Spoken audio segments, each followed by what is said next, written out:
Jadi hari ini kalau antum mau anaknya jadi wali Allah, jadikan anak tetangganya wali Allah.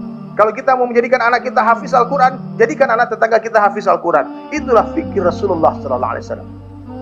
Kalau kita pengen negara kita baik, jadikan negara tetangga kita baik. Kalau kita ingin kampung kita baik, jadikan kampung tetangga kita baik.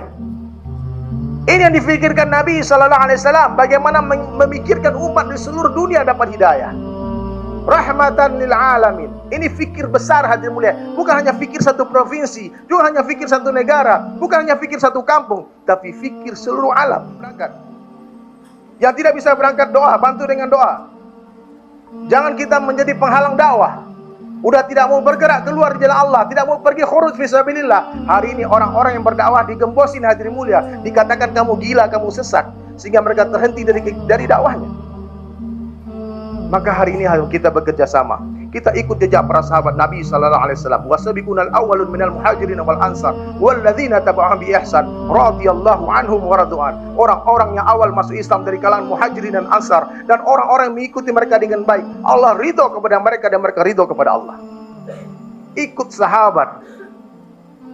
Diri kita bukan standar kebaikan. Siapa standar kebaikan? Para sahabat Nabi sallallahu alaihi wasallam.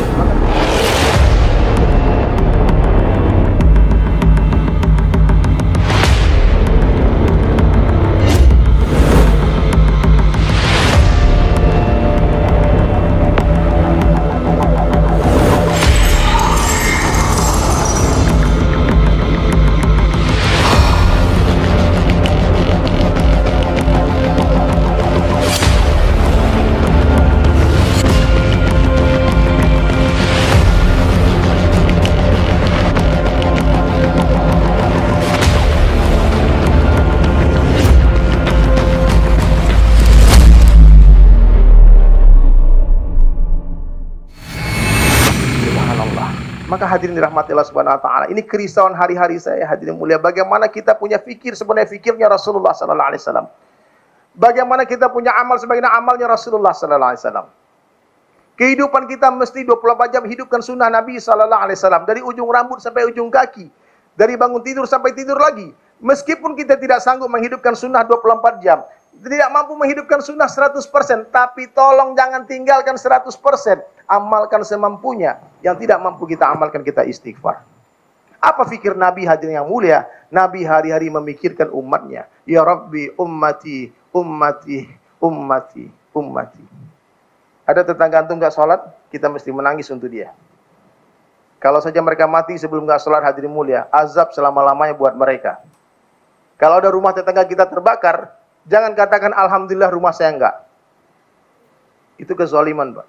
Kalau rumah tetangga kita terbakar, padamkan api itu.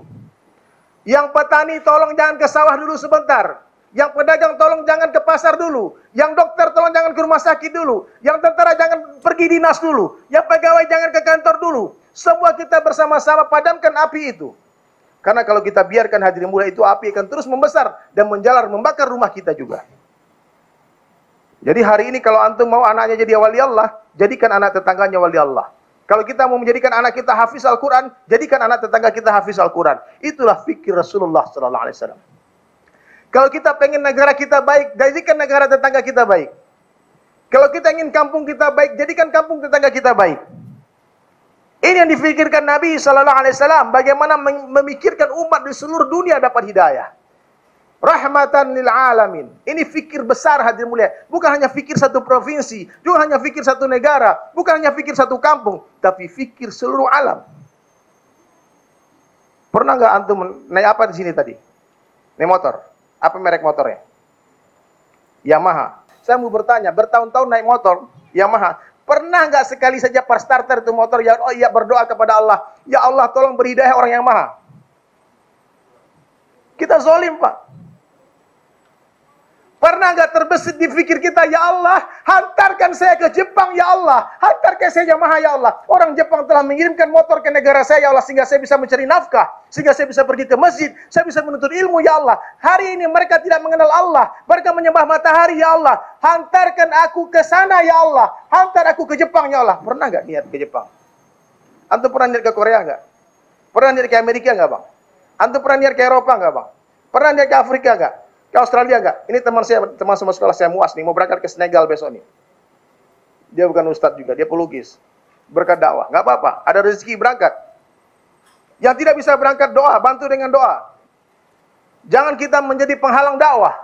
Udah tidak mau bergerak keluar di jalan Allah, tidak mau pergi khuruj fi sabilillah. Hari ini orang-orang yang berdakwah digembosin hadirin mulia, dikatakan kamu gila, kamu sesat, sehingga mereka terhenti dari dakwahnya. Maka hari ini kita bekerja sama. Kita ikut jejak para sahabat Nabi sallallahu alaihi wasallam. Wasabiqunal awwalun minal muhajirin wal ansar walladzina tabi'uhum bi ihsan radhiyallahu anhum wa radu'an. Orang-orang yang awal masuk Islam dari kalangan muhajirin dan ansar dan orang-orang yang mengikuti mereka dengan baik, Allah ridho kepada mereka dan mereka ridho kepada Allah. Ikut sahabat. Diri kita bukan standar kebaikan. Siapa standar kebaikan? Para sahabat Nabi sallallahu alaihi wasallam. Orang yang baik dalam pandang Allah Subhanahu wa taala, ciri-cirinya ada. Apa ciri-cirinya? Ini perlu diingat. Yang pertama hadirin mulia, orang yang baik dalam pandang Allah itu ciri-cirinya hatinya terbebas dari kemusyrikan. Di hatinya hanya ada ketakutan kepada Allah saja. Di hatinya hanya ada cinta kepada Allah saja. Nggak ada cinta sama makhluk. Mencintai makhluk ini mengecewakan. Ya? Semakin besar cinta, semakin besar kekecewaan. Sama makhluk ini nggak usah main hati. Apalagi main jiwa, nanti sakit jiwa, Pak. Kalau main hati, sakit hati. Ya, hati untuk Allah saja. Keluarkan semua makhluk dari hati. Orang yang mencintai makhluk tidak akan pernah bisa mencintai Allah. Tapi orang yang mencintai Allah, dia pasti akan mencintai makhluk kepada Allah. Karena Allah. Ya. Orang yang mencintai suaminya tidak akan pernah bisa mencintai Allah. Orang yang mencintai istri tidak akan pernah bisa mencintai Allah. Tapi orang yang mencintai Allah, dia pasti mencintai suaminya karena Allah. Dia pasti akan mencintai istrinya karena Allah. Subhanallah. Yang pertama. Yang kedua, ciri-ciri orang baik dalam pandang Allah, kehidupannya dihiasi oleh sunnah Rasulullah sallallahu alaihi wasallam. Ujung rambut, ujung kaki ikut sunnah Nabi sallallahu alaihi wasallam. Bangun tidur sampai tidur lagi ikut cara Nabi sallallahu alaihi wasallam. Malu, Pak, bertahun-tahun kita taklim minum masih tangan kiri. Ya? Mulai dari hal yang paling kecil, mulai seluruh kebaikan dari sebelah kanan. Bersalaman pakai tangan apa? Masuk masjid kaki apa? Masuk WC kaki apa? Semua yang buruk-buruk dari sebelah kiri. Kalau kita ketemu teman lama nggak ketemu, berpelukan dari sebelah mana? Nih sunnah, Pak. Berpelukan dari sebelah kanan. Semua kebaikan dari sebelah kanan. Yang kurang baik dari sebelah kiri. Masuk WC kaki apa? Keluar? Nah, ingat tuh. Masuk WC kaki kiri, bukan kaki kanan. Juga bukan dua-duanya. Ya? Bingung ini pengajian tadi lupa saya. Kiri apa kanan? Loncat dua-duanya, nggak boleh juga, Pak. Insya Allah ya. Hidupkan sunnah Nabi sallallahu alaihi wasallam. Kemudian yang ketiga, orang yang baik dalam pandang Allah, salatnya khusyuk. Wal khudu. Dia tawadu, dia rendahkan dirinya serendah-rendah hadapan Allahu Akbar. Dia mi'raj. Dia kosongkan hati dari makhluk. Kita kalau mau tahu Tuhan kita siapa, Pak, mudah saja, Pak. Antum sholat 2 rakaat dan siapa yang antum ingat ketika sujud, itulah Tuhan antum. Siapa yang kita ingat ketika sholat, itulah Tuhan kita. Ternyata di survei sebagian besar Tuhannya belum Allah. Tuhannya apa? Dunia. Tuhannya duit. Lagi sholat pikir perempuan. Lagi sholat pikir laki-laki. Lagi sholat fikir anak, na'udzubillah min zalik.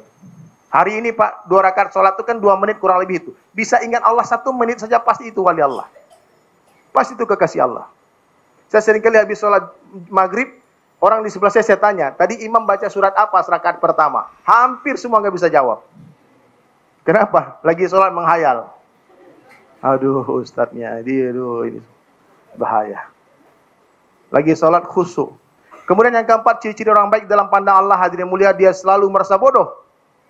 Ilmu itu seperti air, hanya mengalir ke tempat yang lebih rendah saja. Orang yang tinggi hati nggak akan tambah ilmunya. Ya, nggak boleh sombong, Pak. Kapan bermulanya ilmu? Ketika orang merasa tidak tahu. Kapan berakhirnya ilmu? Ketika suatu orang merasa sudah tahu. Maka jagalah perasaan saya tidak tahu, sepanjang sampai kita mati. Kemudian berikutnya hadirin mulia, orang yang baik dalam pandang Allah, ciri-cirinya apa? Dia selalu membasahi lisannya dengan zikrullah. Orang yang membasahi lisannya dengan zikrullah, dia akan dipersilahkan memasuki surga dengan tersenyum-senyum. Subhanallah. Coba ucapkan subhanallah. Allah tumbuhkan satu pohon di surga. Seluruh ahli surga akan menyesal. Seluruh ahli surga akan menyesal. Apa yang mereka sesalkan? Waktu-waktu yang mereka lalui di dunia tanpa zikrullah. Coba sekali lagi, subhanallah.